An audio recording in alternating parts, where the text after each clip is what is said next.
مرد مجاہد نے اپنے جیب میں ہاتھ ڈالا، 1 روپیہ نہیں۔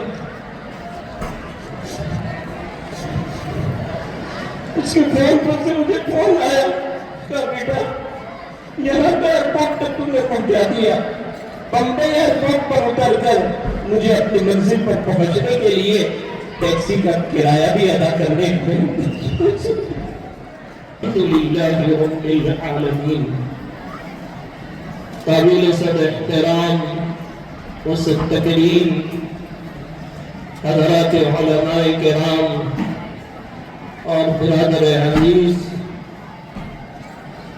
حضرت مولانا حذیفہ صاحب بستانوی دامت برکاتہ العالیہ اور برادر عزیز حضرت مولانا اویس صاحب دامت برکاتہ العالیہ اور آج کی اس تعزیتی مجلس کے صدر محترم پیر و مرشد حضرت مولانا سید حبیب باندوی دعوت برکاتہ العالیہ۔ عزیز طلباء، زبان لڑکھڑا رہی ہے کہ کیسے ہم ہمارے حضرت کو رحمت اللہ علیہ کہہ کر یاد کریں۔ آج ہم ہی نہیں بلکہ پوری دنیا سے میسیج آ رہے ہیں، بلکہ جامعہ کی درو دیوار سوگوار ہے۔ آپ کچھ پیچھے چلے جائیے، یہ وہی احاطہ ہے۔ ہم نے حضرت کو دیکھا ہے مغرب کی نماز پابندی کے ساتھ حضرت دنیات کے ساتھ چھوٹے چھوٹے طلباء کے ساتھ ادا کرتے تھے۔ حضرت کی زندگی کا ایک وصف اخلاص تھا، وہ اپنے اخلاص کے اندر پہاڑ تھے۔ اسی اخلاص کی برکت نے آج حضرت کو اس مقام تک پہنچایا کہ اب ہم اس بات کو بیان کرنے میں کچھ بھی جھجک نہیں کریں گے، کیونکہ فرمایا حسینوا موتاکم انتم شہداء اللہ فی الارض۔ تم اپنے مردوں کی خوبیاں بیان کرو، تم اللہ کے گواہ اس سرزمین پر بیٹھے ہو۔ اتنا بڑا مجمع، اور علماء، محدثین، مفسرین اور مہمان رسول۔ عزیز طلباء، میں آپ سے کیا بیان کروں کہ حضرت کو آپ سے کیا تعلق تھا۔ ہم نے اپنے طالب علمی کے زمانے میں دیکھا کہ مسجد میمنہ میں منبر پر بیٹھ کر حضرت یہ فرمایا کرتے تھے، میرا ایک طالب علم مولوی سعید نور اللہ مرتضی سے بھی زیادہ مجھے عزیز ہے۔ یہ آپ سے ان کی محبت ہے۔ ایسے ابھی بھائی اویس نے بتایا، ہم اپنے محسنین کو کبھی فراموش نہیں کریں گے، کبھی ان کو فراموش نہیں کریں گے۔ اور صدیق صاحب باندوی نور اللہ مرتضی اور حضرت مولانا ابرار الحق صاحب حربیری نور اللہ مرتضی، ابھی آپ کے سامنے حضرت ناظم صاحب رحمت اللہ علیہ کے حالات بیان کیا۔ کہ حضرت ناظم صاحب رحمت اللہ علیہ سے اگر کوئی پوچھتا تھا کہ اگر اللہ رب العزت نے کل قیامت کے دن مجھے پوچھ لیا اسد اللہ کیا لے کر آیا، تو میں صدیق کو ابرار کو پوچھتا ہوں۔ صدیق صاحب فرمایا کرتے تھے، اگر مجھ سے کل قیامت کے دن رب ذوالجلال نے پوچھا صدیق کیا لے کر آئے ہو، تو میں کہوں گا غلام نکلا ہے۔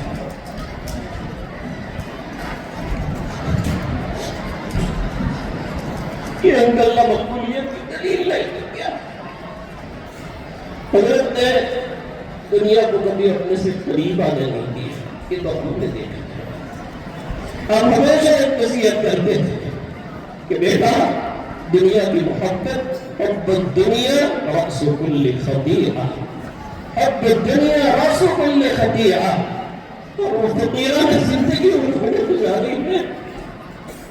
تعلیم بانگر میں حضرت والا تشریف لائے، اور میرا ابتدائی زمانہ وہاں پر حضرت کا ٹکٹ میں نے ہوائی جہاز کا بنایا، حضرت کو بامبے جانا تھا، لہذا اس وقت تک ہمارے پاس بھی گاڑی نہیں تھی، تو میں نے شہر سے ایک دوست کو فون کر کے بلایا کہ بھائی تو صبح آ جانا اور حضرت کو ایئرپورٹ چھوڑنا۔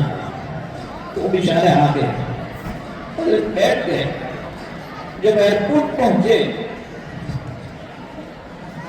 اس مرد مجاہد نے اپنے جیب میں ہاتھ ڈالا، 1 روپیہ نہیں۔ اس کے فون پر سے مجھے فون آیا کہ بیٹا یہاں پہ ایئرپورٹ تک تم نے پہنچا دیا، بمبئی ایئرپورٹ پر اتر کر مجھے اپنی منزل پر پہنچنے کے لیے ٹیکسی کا کرایہ بھی ادا کرنے کو۔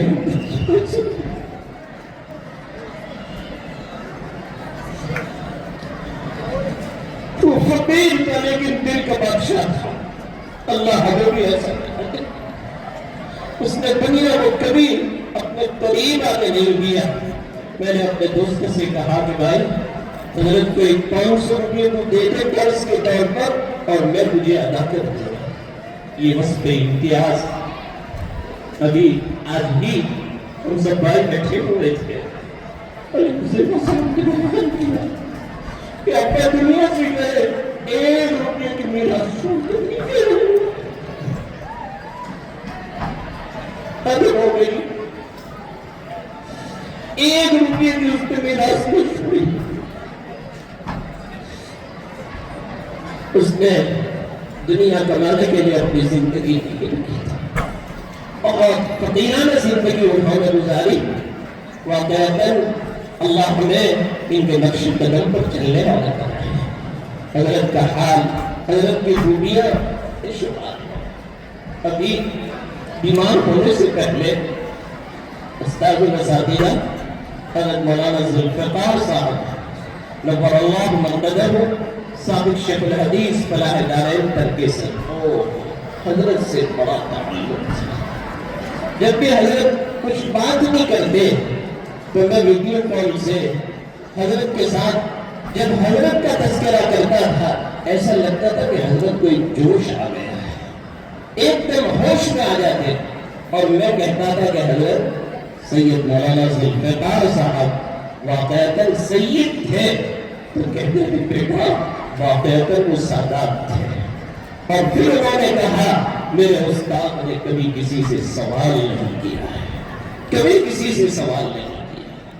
ایک مرتبہ ایک صاحب بہت بڑے مالدار تھے، انہوں نے حضرت والا کو دعوت دی کہ آپ تشریف لائیں، کیونکہ وہ بھی حضرت کے مقصود تھے۔ تو حضرت والا کے ساتھ ان کی میٹنگ ہوئی اور حضرت نے اپنے ادارے کی ساری کیفیت روادات بیان فرمائی، تو وہ لوگ سن کر تعجب میں پڑ گئے کہ اتنا بڑا بجٹ ہے ادارے کا۔ تو انہوں نے کہا بولے غلام اگر کوئی ضرورت ہو تو ہمیں بھی کہنا، اور آپ ہوتے تو پھر اس کو کہنا۔ اس مرد مجھے آج کو نہیں کہا کہ حاجی صاحب دعا کرنا، میرا پیٹ تو اتنا بڑا ہے آپ نہیں بھر سکتے، اللہ نہیں بھر سکتے، میرے پیٹ کو بھرنے والا صرف رب ذوالجلال ہے، تمہارے بس کی بات نہیں ہے، بس آپ دعا کرتے رہنا۔ حضرت مولانا ذوالفقار صاحب کی جب ملاقات ہوئی اور حضرت کے سامنے یہ بات رکھی، حضرت اتنے خوش ہوئے اور کہنے لگے بولے غلام تو نے کمال کی۔ حضرت سے بڑا گہرا تعلق تھا۔ حضرت اکثر فرمایا کرتے تھے کہ بولے غلام کی قدر کر لو بیٹا، اب اسے کتابیں پڑھنے کی اور کتابوں کا مطالعہ کرنے کا وقت کہاں ملتا ہے، کبھی یہاں کبھی وہاں۔ واقعات اب یہ جو بات کرتا ہے الہامی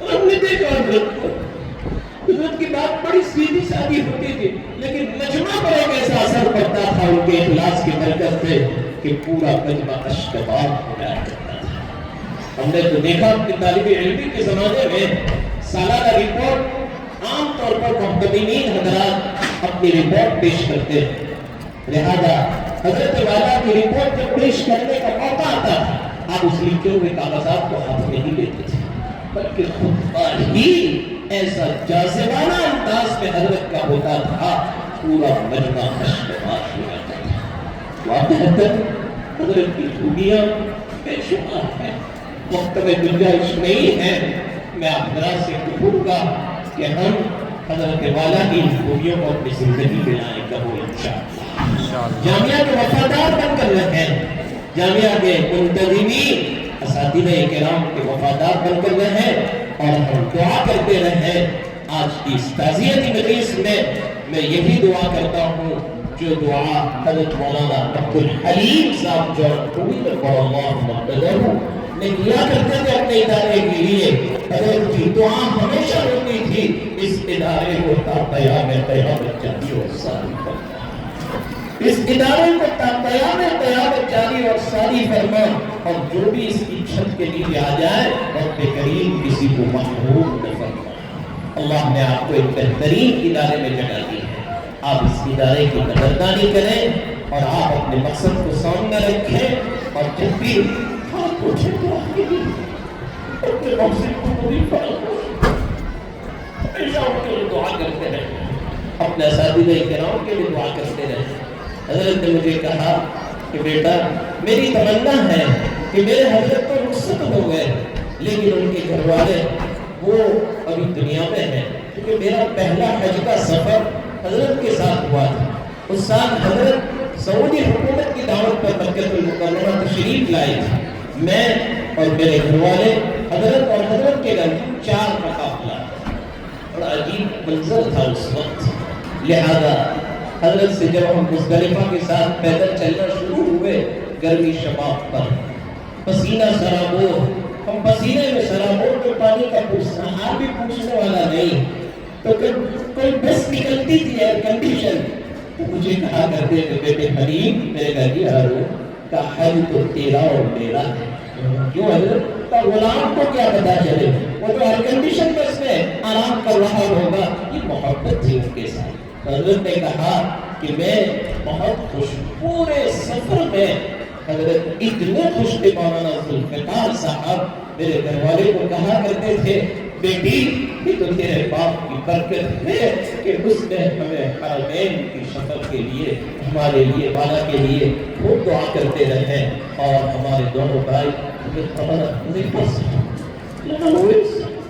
ہمارا پورا خاندان آدمی اپنا چہرہ چھپا چھپا ہر ایک اپنے تعلقات کو بیان کر رہا ہے۔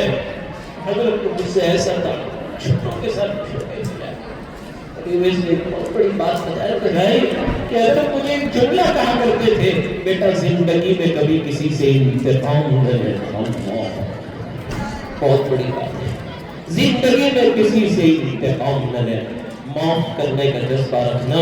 اللہ ہمیں بھی ان کی جذبات پر عمل کرنے کی توفیق عطا فرمائے، اور اللہ رب العزت سے دعا کریں کہ اللہ رب العزت جو اتنا بڑا کام حضرت سے لیا، اس مشن کو چھوڑ کر گئے ہیں، مولانا حذیفہ صاحب، مولانا اویس صاحب اور ہم تمام بھائیوں کو وہ ہمت و طاقت عطا فرمائے کہ انشاءاللہ ہم تا دم حیات اس مشن کو اخلاص کے ساتھ آگے بڑھتے رہیں گے۔ جزاک اللہ خیر۔